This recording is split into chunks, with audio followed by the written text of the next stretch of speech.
For this basketball program, and every coach I talked to, whether they were interested in this position or they were talking to me about someone that had an interest in this position, they identified this quickly as one of the top programs, or what should be a top program in the SEC, and which should be a top 20 program year in and year out. And was excited the first time I had an opportunity to talk to Coach Musselman on the phone, and could sense his energy and his passion for the game of basketball, and his energy and his passion for developing young men both on and off the court, and also his energy and his passion to be here at the University of Arkansas and to be the leader of our basketball program. And he embraced the history that is Razorback basketball, and he wanted to be a part of that history and that tradition as our head coach. And this is a job he wanted, and that was important to me, for someone that really wanted to be here and wanted to take this program to the next level as we move forward. So with that, we'll open it up, I guess, for questions. All right, if you have a question, raise your hand. We'll get a microphone. Let's start over here with Trey. This is for both of you guys. First of all, congratulations, Coach. Thank you. Could you just walk us through the timeline a little bit about when that first phone call was made, and then the first interview, and then how things went from there, both Sure. of your accounts? I mean, it's roughly a weekend or so ago that John Fagg and I spoke to Coach's agent, and then we reached out to him a week ago today by way of a phone call, and then we traveled to Reno to visit with Coach and his family in his home last Tuesday, and then officially offered him this position verbally on Friday, and then we completed the contract over the course of the day on Saturday, and of course the announcement yesterday. Again, we'll just take questions for Coach at this point, and we'll get better in a little bit. Yeah, this is it. Welcome in, welcome in, welcome in. It's our Wednesday edition of On the Hill with Pat Jenkins Sports Talk Radio here on KDSJ 479, Monday through Friday from 1 to 2 p.m. And we came in with a little audio for those that missed it. The press conference with Eric Musselman, heard audio from Hunter Yurachek, and we're going to have a big show. Yesterday, we tried to have on new offer, 2020 shooting guard, Dalen Terry, from Hillcrest Prep in Phoenix, Arizona. He's going to be joining us here momentarily at 1:15 to talk about his recruiting, a new offer to the University of Arkansas. Also, too, at 1:30, Alyssa Orange of KNWA and the Pig Trail Nation. She'll be on to give us her take of the new hire, Coach Muss, and also a little bit of football, what she took away from this past game. But I want to kick it over to my co-host, Demetria. What's going on, my man? Nothing much, just trying to get situated. You always try and get situated. So what you think? We got Big Dalen up. You've had a chance to see a little bit of this kid's film. What are you thinking? He can be an addition to the university. I think as right now, we need to get the best athletes that we can. We don't have a lot of time, so I think if this kid is interested, I think he definitely can help the team right away. Well, we want to play and continue on playing audio from Coach Eric Musselman's press conference for those that didn't get a chance to catch us here yesterday and give a listen. We thought we'd let you guys catch up, and we're going to step away, give you a few minutes, and then when we come back, Dalen Terry will be up next. It's On the Hill with Pat Jenkins on KDSJ 479. I think would have said that. Well, first of all, you know what I said, I believed that Coach Anderson's done a great job accumulating talent, so many great young pieces. And, a lot of the guys just finished up their freshman year, and usually players make great leaps, after their freshman year going into their sophomore season. And, we feel like we have to set high goals. We knew it was going to get out. There was a camera there, so it wasn't anything that I wouldn't say today.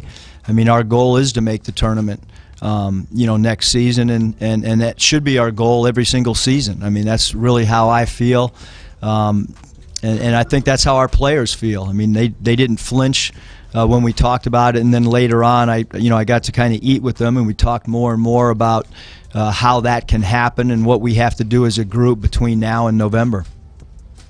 How did you feel like the meeting went overall? Did anybody think they wanted to leave? They all want to stay? Or? Yeah, as of right now, I'm like shocked at how happy, excited our guys are. I mean, I spent as much time as I could with them last night. It was kind of interesting. All the adults were upstairs, and I went immediately downstairs with the team. And I wanted to eat down there, and I wanted to spend as much time as I could with our players. And right now, I think they're excited. I think they're happy. I think they're looking forward to us starting out on the court as soon as sometime later this week. So I don't anticipate anybody leaving. I think that we have guys that are happy.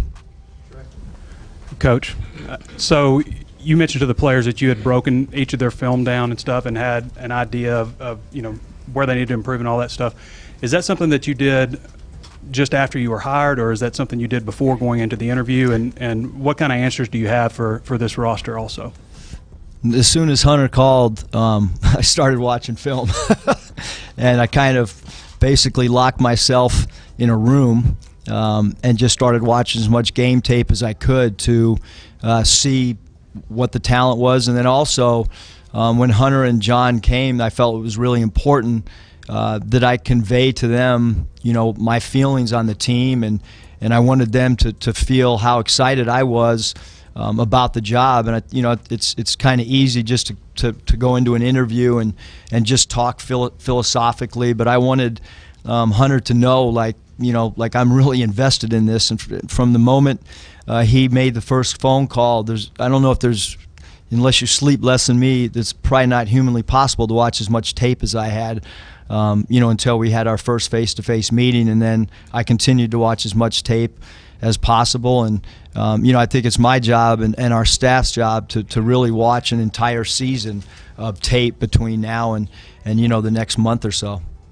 We'll go right in front of me in the front row.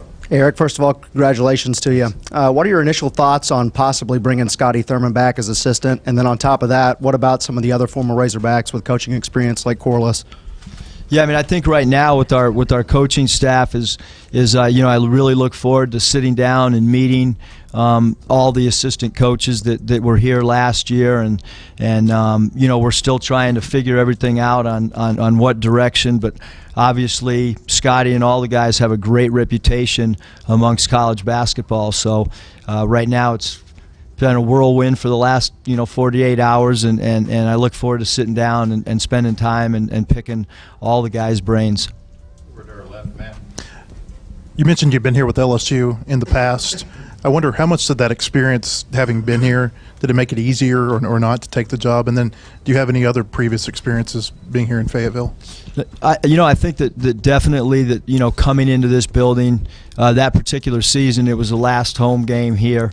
It was a big road game for us, and the crowd is not just the time that I was here, but when you're watching games on TV, the reputation of being one of the hardest places in the country to win is one of the things that makes this job so attractive. Is the building's awesome, the facilities. I was blown away today going through the facilities. I could not believe it. I mean, I've never seen a college institution that has such incredible facilities, from the training room to the weight room to the practice court. It's kind of mind-boggling, and then you add in the fact that there's so much passion in this state for the Razorbacks. It's second to none in my opinion. Go back over here to the right.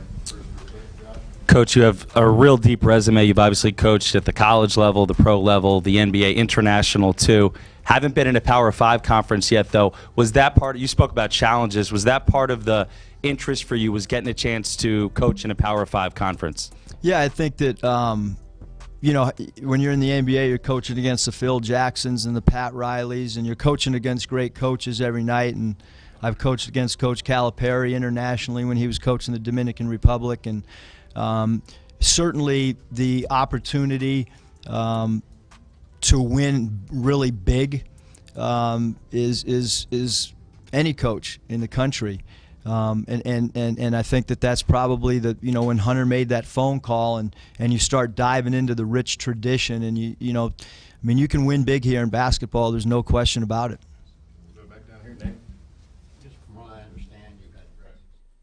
Welcome back. It's On the Hill with Pat Jenkins Sports Talk Radio. It's our Wednesday edition of On the Hill with Pat Jenkins Sports Talk Radio. Momentarily, we're in the process of trying to get on 2020 new offer, Razorback offer, Dalen Terry out of Hillcrest Prep in Phoenix, Arizona. We'll try to get him on. And, he's a busy guy in school, takes precedent over everything. But, when I look at the situation, I've done more research on Coach Musselman, and, this is not a bad hire.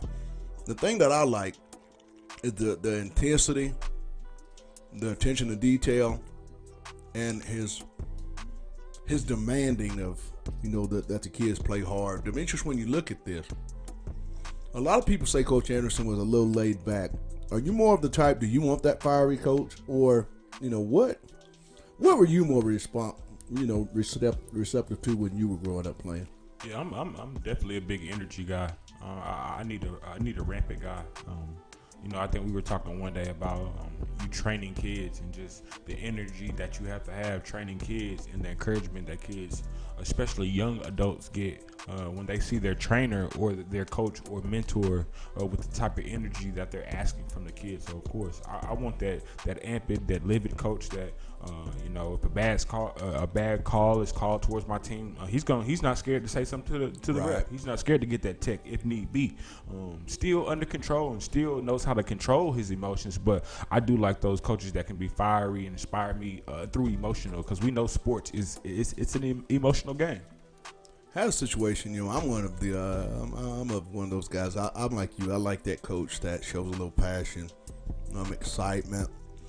When you do bad, yeah, he's there to get on to you. But also when things are going good and the hype is right, he's one of the main ones jumping up. I'm that type of coach, and I've always wanted coaches to and be coached by coaches like that. And I think Coach Musselman, I think he's going to be a great fit with the fans, Demetrius. I think his demeanor and the way that he's able to interact with the crowd. I watched him at Nevada.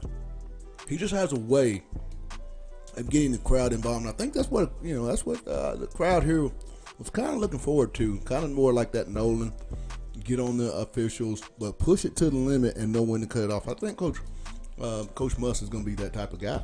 Yeah, I just think also that he's going to bring an exciting type of offense. He's still going to have that defensive mentality, but he's going to be, I guess you could say, the modern brand of basketball. He's been talking about, pace and space. I think he's going to have those guys really space the floor and give the ability to chunk up a lot of shots. I wouldn't be surprised if we're shooting 75 to 100 shots a game, with the type of offense that he says he's going to run. And with that, I think it's going to be a high scoring game when you come play the Arkansas Razorbacks. And I think once we get those offensive pieces, because I do see the potential with Isaiah Joe, Mason Jones. There's some guys there that really can do some things with the ball, but I think if they can get a big man, a forward, and a true point guard, I definitely think these guys go to the NCAA tournament.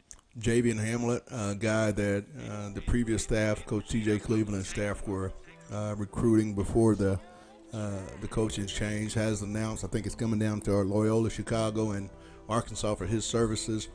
He's the number one JUCO point guard in the country at 6'3", about 185, 190 pounds. I feel like he would be a great addition. But, with so much still going on, moving parts, Coach Muss has to get the staff in place. I know he met with a few coaches, has a couple of coaches that's reached out for interest. If you're Coach Muss, Demetrius, and you're at Arkansas with 3 assistant positions available, how much flexibility do you have, and what type of coaches would you be looking for to fill those 3 spots if you're Eric? You know, I really don't know. I definitely have to learn more about the intricacies of the type of offense that he really wants to run and the identity of the type of team he really wants to run. But if it's me, man, I'm really going for guys that, well, one are recruiters. You know, we know that's the blue blood of the SEC. We know that's really what keeps the SEC and coaches' jobs here in the SEC is recruiting. We know that's 90% of the game. So I think he's really going to have to just go get guys that when you say their name, it resonates with a younger generation. It can't be, I'm not going to say it can't be those older guys, but these younger guys, they just don't know anything really past the 8-year gap. Right. So they're gonna have to get a face, and it's gonna have to be a young guy that can really relate to those guys. And I think kind of TJ played that role on that last staff. Right. TJ was probably the youngest assistant on the staff, and I think he was the one that really made that player-coach bond, the guy that could relate to the type of music, things off the court that didn't relate to basketball. And I think that's crucial when you're recruiting kids, because sometimes it's more than what's going to be done on the court. Sometimes it's the off-the-field things that bring kids to your university. Well, we're going to step away, get a real quick break, and play more of the Eric Musselman press conference as he was announced on Monday. The new head basketball coach. We'll let you hear that more in its entirety. And following that, Alyssa Orange of KNWA News and Pig Trail Nation. She's up next. This on the Hill with Pat Jenkins on KDSJ 479. That this state has an incredible amount of talent, some excellent coaches in this state, and we look forward to recruiting the state as heavily as we possibly can. Coach, I spent a lot of prep work this week talking to Scotty Adebayo about you. You guys know each other very well, and he told me a lot of stuff about your energy, your passion for the game, that coaching's in your blood, and all the your organization, all the time you put in. I'm just wondering, is that part of the bloodlines being in a basketball family, or is that just unique to you and how you kind of came through the ranks at a young age? Is that just part of your makeup?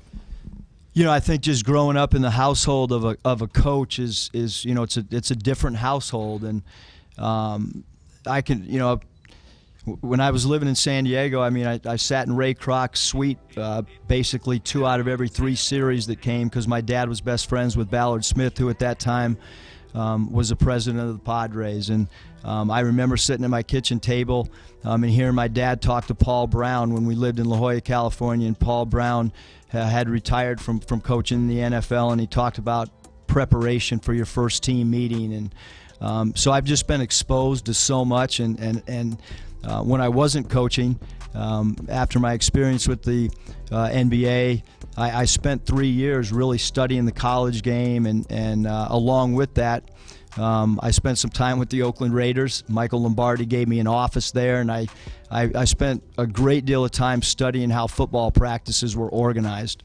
And so I feel like, you know, one of the things that you have to do at a coach at any level is you've got to be extremely organized, and then you don't have to have real long practices. And I told the guys last night, like, we're going to really work hard in a 2-hour segment. I don't want to have 3-hour practices. I don't want to burn you out mentally and physically, and I think you do that by being extremely organized. Coach, question, when the dust settles and everything's taken care of, do you have a checklist of things you want to get done immediately as you look down the road to where you want to be when summer workouts start and the season kind of gets underway? Yeah, I mean, each player is going to have his own individual, you know, player development plan, and you know, right now, obviously, the first thing is try to figure out, you know, who our staff is going to be, and identifying players that we want to put offers out to, and those are things that are kind of works in progress, and along with that, I want to get on the floor with our players. And I told them last night that, you know, I don't know if one guy can do it right now, but I'm going to try to get out there with them as quick as possible and put them through some drills and such. So, but yeah, we'll have a player development plan for each guy, and you know, really the bulk of our work's going to come in our 2 5-week segments over summer sessions. Hey Eric, I had a question about the home team here. Your wife Danielle, she's been in the business, in the industry. What's her importance in your life, and maybe even dealing in settings like this? Yeah, I mean, my wife plays a humongous part in everything we do. I mean, you know, at Nevada, we really felt like it was a true family atmosphere. My wife will come by practices. You know, she'll stick her head in the locker room after a game, and and congratulate guys, or if somebody's down, she'll say something to them outside the locker room, and you know, she's as much a part of our program as I am, except during the 40 minutes of the game. She has a huge impact. She's going to have a huge impact recruiting. I think it's really important that our recruits' parents meet my wife and feel her passion for, you know, because she kind of looks at them all as an extension of her kids as well. And, you know, she'll also tell me, like, hey, lay off so-and-so, like, he's really trying hard. So she sticks up for the players a lot more than she sticks up for me. Coach, could you talk a little? Welcome back. It's On the Hill with Pat Jenkins Sports Talk Radio. It's our Wednesday edition of OTH. And on to our next guest. Has a lot of knowledge. I love having her on. Alyssa Orange of KNWA and the Pig Trail Nation. Alyssa, welcome back to the Hill.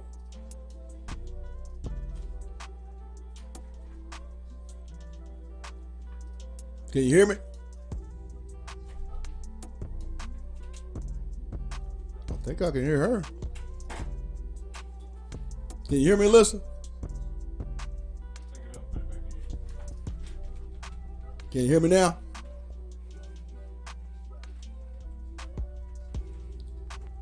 Well, I think we're having a little audio issue. How about that? Can you hear me now, Alyssa?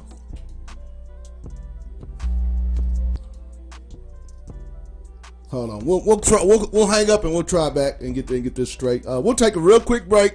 We'll be back in about 2 minutes. It's On the Hill with Pat Jenkins on KDSJ 479. And when people see it, they know what it means. And so I don't think we need to get too outlandish here. Coach, speaking of social media, I kind of creeped on you from the past few years on your social media account and saw that you had actually quoted Chad Morris a few times when using your social media. Do you have any personal friendship or relationship prior to you being hired here? And also, is there a lot of similarities and comparisons maybe between how you guys coach and approach your games respectively? Well, I just like to study coaches, and I've been studying Coach Morris from afar, so there's no personal thing other than as I was walking in the door, he was, nice enough to say hello, and he gave me a phone call the other night, and but yeah, I love to study coaches, and he's always been intriguing to me from afar, and that's probably why I put some of his quotes out on social media, because I think he's one of the unique coaches to study. Even though it's a different sport, I think you can learn a lot from other coaches. Eric, I had a multi-part. About how many hours do you think you watch film of these guys? It's a good question. My wife could probably answer it better. Depends on how many episodes of Empire she watched while I was watching. Ballpark figure. I'd say probably 20 so far. About 20 hours? Yeah. Okay.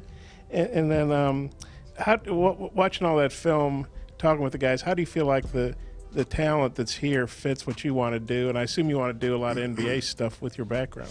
Yeah, I think that for us, or for any coach, you got to get to know your players.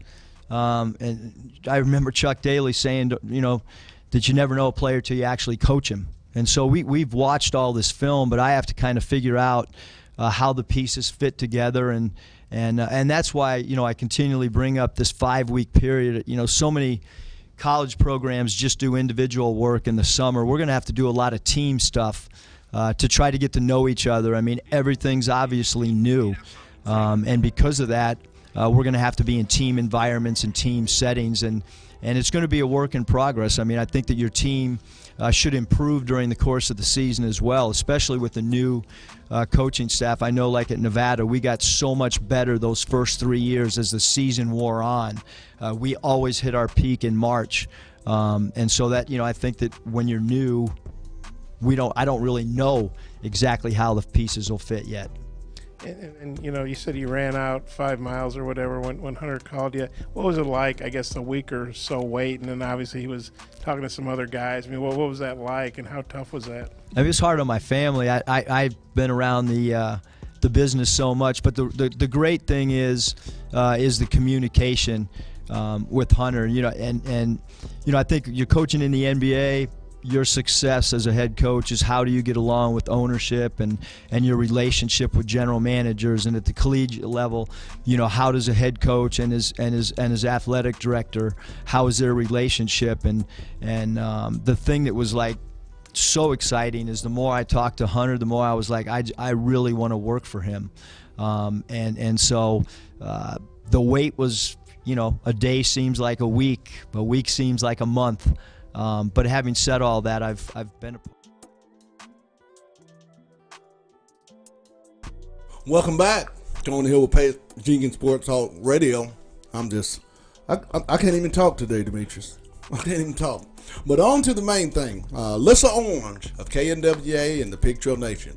She joins us. Welcome to the Hill, Alyssa. Well, hey there. Yeah, hey, Pat. I'm excited to be on. Love to talk to you always. And it's a beautiful day, sitting outside, hopped off the Jeep, enjoying my day off. How was the golf tournament? I didn't, unfortunately, get a chance to make it, but how was that? It was media day yesterday at the Blessings Golf Course for the NCAA Championship. And first off, sad you missed out, because anytime you can play for the Blessings for free, you got to take advantage of it. Absolutely. But beautiful course. My in-laws actually live out there, and I've always been the cart driver. I've never had enough guts to go out and hit a couple balls because there's little margin of error, if any, on that course. Right. So yesterday, first time, lost 10 balls on the back nine. That's about average or so. But I really did have a good time. My husband, who has played a lot with his parents out there, he was like, "You have some balls? I have a couple extra." And I go, "Well, I got these Pro V1s in the trunk I can use." And he goes, "Don't use those." I go, "Why not?" He goes, "You're gonna lose them. Don't use them." I was like, "Okay, I use the bad ones then." But I had a great time, and I think they're excited. I think the NCAA should be excited to have the Blessings as a host site, because I think they're going to be really surprised and pleasantly surprised when all these other athletes from around the country come in. Which brings us to a big announcement. Arkansas named Eric Musselman its new head basketball coach. When you left that arena on Monday, what were your takes, in your own opinion? I was pleasantly surprised, and I'll say it this way, because we know that he's got a lot of energy. We know that he's got a lot of fire. He's a big personality. People saw him, the videos of him taking off his shirt. When you go to Getty Images, it's hard to find a picture of Eric Musselman smiling because he's so intense on the court when he's coaching. And so because of that, I was really surprised to see the side of Eric Musselman and just the excitement of being at Arkansas. It wasn't over the top. It didn't seem fake. It felt real. That he was ready to take over this program and see what he could do at Arkansas. And so that was my biggest takeaway personally. I think he made a lot of good points when he talks about his style. Pace and space is kind of his mantra. Everything's got to rhyme. I did think it was really cool that, even back in 2013 when Chad Morris was at Clemson, Eric Musselman was tweeting some quotes from Chad Morris. He's really big on reading about other coaches, reading about other sports figures and their philosophies, their ideas, their ideologies. And so for them to kind of be reunited at Arkansas is kind of fun and interesting. But I'm looking forward to it. I know it's hard because everybody likes Mike, and sometimes you feel, even as a media member, you're unbiased, but these are humans, and I'm sure the players and even the coaches that were there, you don't want to feel like you're betraying Mike because you like this new guy. But I don't think that that's the case. You got to give this guy, Eric Musselman, a chance. I like his energy. I like his enthusiasm. And it's a fresh restart that maybe is what Arkansas needed. So excited to see what he's going to do on the Hill early. I'm excited. I asked him, Pat, at the press conference, what are your plans, once the dust settles? Because I want to know, what do you want to do in the first, 100 days as head coach? And he said, we got to build player profiles, and each player is going to have a breakdown of a profile, and he's big in analytics, and kind of so he can show his guys, okay, with what you can do, with what you have done, this is where we think you can excel. And so that'll be interesting to see.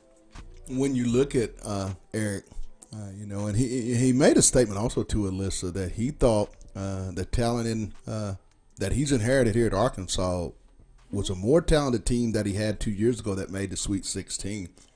When you hear a coach say that and he makes a statement he expects to be in the NCAA tournament, how much of that gets the fan base all excited? And also, second part of that question, talk about the coaches that are entering this league. There were 7 teams made the SEC and made the NCAA tournament, with 3 more coaches that are just being hired, Alabama, Arkansas, and A&M, that had just been in the tournament. That's 10 coaches in this league that are just coming off NCAA tournament play. Talk about big boy coaching that's arriving in this conference. Yeah, sure. Well, to answer that first question, I think if you're a fan base, I don't know. I think you're skeptical right now because you can say that stuff as a coach, but this is a fan base who just saw the product that was on the court, and there were times where Arkansas fell short on the court more than not, unfortunately, this season. And so your fan base is going to be a little skeptical, but I can see where he's coming from in terms of the raw talent. And maybe if a play here and a free throw there were different, this team would have been an NCAA team. So I can see where it's coming from there. But you've got a very skeptical fan base right now who has been really frustrated this basketball season. So I think he has a point, but I think the fan base is realistic right now, and it's a more of a we'll believe it when we see it attitude. As for the coaches, and I asked Hunter this as well, when he looked at the landscape of the SEC and how much the league is putting into basketball, into making it a basketball league as well, and compete with the ACC in terms of being a top-to-bottom basketball powerhouse. You've got Rick Barnes, who is staying at Tennessee, not going to UCLA. Right. You've got Bruce Pearl. You've now added Buzz Williams at A&M. You've got Nate Oates at Alabama, Calipari at Kentucky, Mike White picking up where Billy Donovan left off at Florida. Good point. You are not just competing with what fits for Arkansas, but how you're going to be competitive in the SEC that is putting so much emphasis right now on basketball. And I think that was a big part of his hire. And this is a guy, he coached a year at LSU as an associate head coach, so he's aware of the league and how good it is. But I think, I don't want to put any kind of pressure on Musselman without seeing a product at first. And when I say a product, a few games, some practices. We don't even know what his coaching style is going to be like, so it's hard to see. But we have seen coaches come in and be successful quick. I think Kermit Davis is a prime example of what he's been able to do at Ole Miss this year. And if he can have some success, like Kermit Davis had success, quick success like Bruce Pearl was able to do at Alabama. I know a lot of people want to talk about cheating and investigations, and that all aside, Bruce Pearl is a good coach, and his kids play hard for him. Absolutely. Are we going to see that out of Musselman? Time will tell. But I think that was a big part of his hire is you're not just competing with yourself anymore in terms of getting the right guy in here. You've got to make sure that he's also a guy that can compete with the level of coaches you have in SEC basketball. Talking with Alyssa Orange of KNWA and the Pig Trail Nation. On to the football side, Alyssa. Expectations in year 2 under Coach Morris are already, we can feel it from the media. I was there Saturday, and you were as well.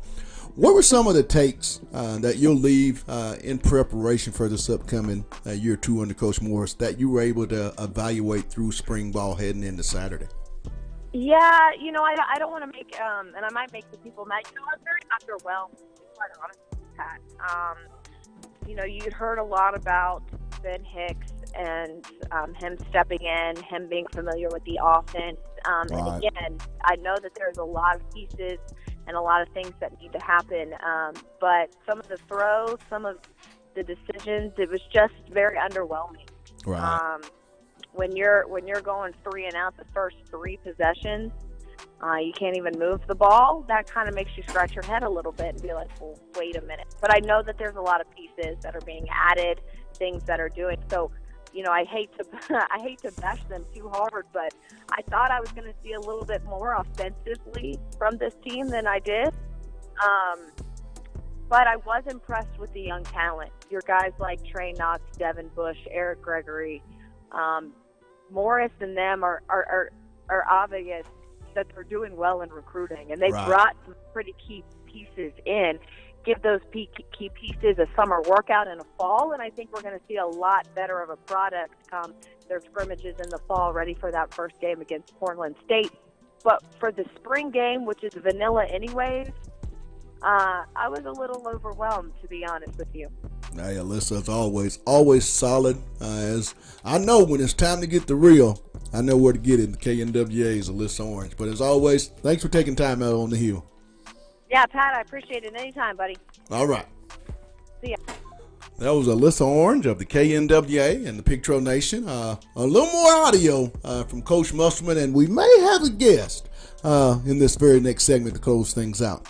We'll just see. That's On the Hill with Pat Jenkins on KDSJ 479. I guess y'all way back in the CBA had some nice little battles, but calling it 115 is a little odd. I do a lot of odd things. I'm not sure if it was 115. I know it lasted until about 115. But Corey was, playing against him. He was an incredible, fierce competitor.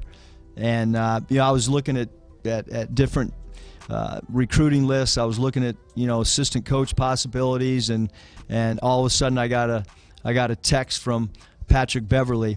And that kind of spurred me to put the other stuff aside, and I tried to get a hold of Corliss, and we were going back and forth through text, and he had just landed in a city which they had played last night, so that shows you how late it was that I was dealing with Corliss because they had to get to their next city. But I think it's important. I want to connect with former players because there's just there's so much history, and Corey was just a guy that I had great respect for playing against him. Hey Coach, welcome. You touched on it a little bit out there, but will you Hey everyone, it's Pat Jenkins here of OTH. That's right, On the Hill with Pat Jenkins, Sports Talk Radio. We come to you each and every day here, Monday through Friday, from 1 to 2 on KDSJ 479. Be sure and tune in if you want to hear about SEC and the Arkansas Razorbacks. It's OTH. Holla. Welcome back. It's On the Hill with Pat Jenkins, Sports Talk Radio. As we said, I was going to have you a special guest. I told you I would. We're going to reach out and go out to Arizona where we're going to catch up with 2020 combo guard. He's just not a shooting guard. He's not a point guard. He's a combo guard. And one of the first Arkansas offers for new head basketball coach Eric Musselman, Dylan Terry of Hillcrest Prep Academy. DT, welcome to the Hill, my man. What's up? How you doing? Talk to me about recruiting. You were just recently offered by Coach Eric Musselman, having moved from Nevada to Arkansas. He reached out to you on Monday with that offer. Talk about that offer, and also, too, talk about your relationship with Coach Muss. My relationship with Coach Muss, he's been recruiting me since he's in Nevada. I remember when he offered me. He texted me first, then he called me. It was a long conversation, and then he would text me through my Twitter account. Like, he had my phone number, but I don't know why he texted my Twitter account a lot. Like, I text him a lot. You there? Mm-hmm. And once he got the job, he just offered me. He offered me and my boy Kyrie, and it was just like I didn't think I was that high on his list like that for him to offer me as soon as he went to a different school. So once he did, it just meant a lot. Dalen, talk about just your game. Describe your game to listeners and viewers as they're watching highlights of you as we speak now. Describe your game to people that may not understand who Dalen Terry is. I think I'm a pass-first guard that is able to score, play defense, guard the best player, long, lanky, rebound. I do almost everything on the court. Do energy, have a lot of energy for the team. And, I love the crowd, all that. Now, you led the country in high school boys basketball in assists. Talk about that and how much does that make you feel like, every time you go out on the court or guys that play with you, they know if they'll make the proper cuts, you'll get them the ball. Yeah. It made me feel good. It was like, I remember when I first was ranked number one, in the middle of the year, and I was like all year there, even in the games, I had to think about it. I was like, I gotta maintain the number one spot so I can keep that accolade on my name. And so I finished the season with it. It's meant a lot. My mom talked about it all the time. Like everybody, my family come up to me. They got a banner up at our home court, so like kids walk in, they see it, and they just ask me about it all the time. It's real cool. So you seem to have that leadership role, as we spoke a few days ago. I could just sense, kids do gravitate to you, DT. Talk about that and how you accept that leadership role day in and day out, both on the court and off. I think I accept the leadership role really good on the court, especially because I'm the point guard. I gotta talk, so like I call the plays. I tell everybody what to do. Like if it wasn't for me, then I don't think we would have had a good season. Like I think we wouldn't have had a point guard. So like it would have been great for everything else. It would have been everything else, and off the court, I think that it was really good because like I'm like the goofy guy in the hotel room. I laugh and all that. We all have a good time. Like we just all like bond together because of me, Kyrie. Who are some players, DT, at the collegiate or the NBA level that you pay attention to and kind of mimic what they do and add to your game? You said at the pro level too? Yeah, who's some in the NBA or some collegiate basketball players that you like to watch and maybe take parts of their game and put into yours? Well, I watch a lot of Paul George, a lot of D'Angelo Russell. I like in college. I like watching what's his name? The Nevada guard, actually. The twins, the two twins. Yeah, I know Martin twins. Yeah, the Martin twins. I like watching them a lot. I like watching and like he retired now. I like watching Kobe. That's my favorite player. And then Kevin Durant. Now, a lot of people may not know, but you told me something. I think that is kind of astonishing. You say you're supposed to be about 6'8" or 6'9" by the time that you grow. Yeah. How will that impact, you think, once you get to the collegiate level? If you reach that, what's the outlook for a lot of the college basketball world? I didn't know that, my ceiling would be, unstoppable because 6'9" point guard, that's not even, the last person to do that actually Magic Johnson. That was the only one. So if I actually get to that point and I keep going on the right route, keep working hard, then I feel like the sky's the limit. Talking with Dalen Terry of Hillcrest Prep Academy in Phoenix, Arizona. Describe the word eye bangers. I was watching a video of you and Kyrie, and you guys, what's eye banger? What is that? Eye bangers is like when we hit a three in the game, we like eye bangers, and we put the three sign on both our eyes and just move our head around. In a couple videos of me playing, there's a video of me playing against Kyrie a month ago, and he hit a three in my face and he did it. And there's another video when we were in China and he did it, and that's what you're talking about, huh? Now, you guys want to play together, you and Kyrie. Is that something that you guys really, really, really are going to try to make happen, or it's just if it works, it works. If not, you'll both do the best, which best fits each school for each of you? Yeah. We're going to do whatever is best for us. I mean, when we both got the offer, it was like we were both working together at our home gym because they had a tournament out there. Right. So we were doing a scoreboard, and he got offered, and they offered me right after that, and we was talking about it the whole day. See, that's a and destiny kept thing. coming up to us. What other schools that are you that have reached out that are showing you the most interest to this point, DT? Well, I have offers from ASU, UNLV, well, not Nevada no more, Arkansas,